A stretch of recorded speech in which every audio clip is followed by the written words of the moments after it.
Sean, Donald Trump is on trial in New York. We've talked about this before for allegedly falsifying his bookkeeping to hide payments to a porn star, Stormy Daniels, payments to pay her to keep quiet about their alleged affair. Trump says it is a political trial to keep him off the campaign trail for weeks. And the judge is now even threatening to jail him for contempt of court for not shutting up outside the court about the jurors and the trial and so on. The judge has fined him 10 times already, suggests jail is the next option. Here is Donald Trump saying, bring it on. I have to watch every word I tell you people. You ask me a question, a simple question, I'd like to give it, but I can't talk about it. Because this judge has given me a gag order and say you'll go to jail if you violate it. And frankly, you know what? Our Constitution is much more important than jail. It's not even close. I'll do that sacrifice any day. Well, that's Donald Trump basically daring the judge to do it, almost inviting him to do it. How would that go down? Listen, I think that this is an amazing issue where we have come to now.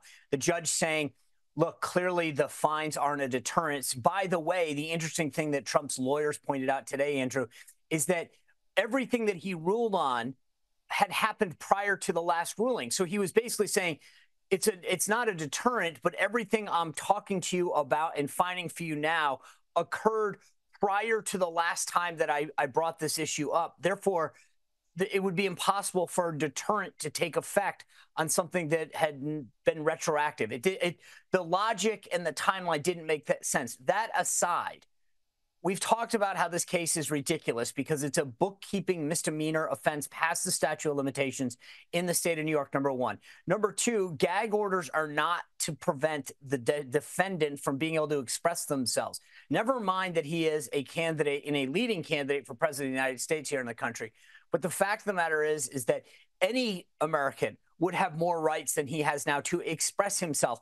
For example, the judge's daughter literally is a political fundraiser whose clients include Adam Schiff, and she sends out emails about how he should be in jail and found guilty. She makes money off of the decisions that her dad makes with respect to Donald Trump. Trump's pointed that out, and they say that he's attacking the judge's family. He is speaking out. He has a First Amendment right here in America to do so. And so I think there's a travesty on several levels. With respect to the jail time, we have come to a very scary place where the president of the United States might be jailed, not for an offense he committed, but for speaking out and exercising his First Amendment rights. That is a scary proposition. And I'll tell you this, I know Donald Trump pretty well. The idea of spending a single night in Rikers Island or anything like that is something that I get what he said there, but I can't imagine anybody, myself included, that would want to spend an hour, never mind a day, in Rikers Island or any facility that New York State operates in their penal system. So look, this might be a good political thing for Trump in the end, because I think it would galvanize so many Americans who are on the fence and fully bring into focus the weaponization and the lawfare that has existed in this. But I just still would not wish that on anybody, even if that was the long-term outcome. Sean Spicer, it is extraordinary what's happening in America under Joe Biden. Thank you so much for your time. Always enjoy it. Thanks, Andrew.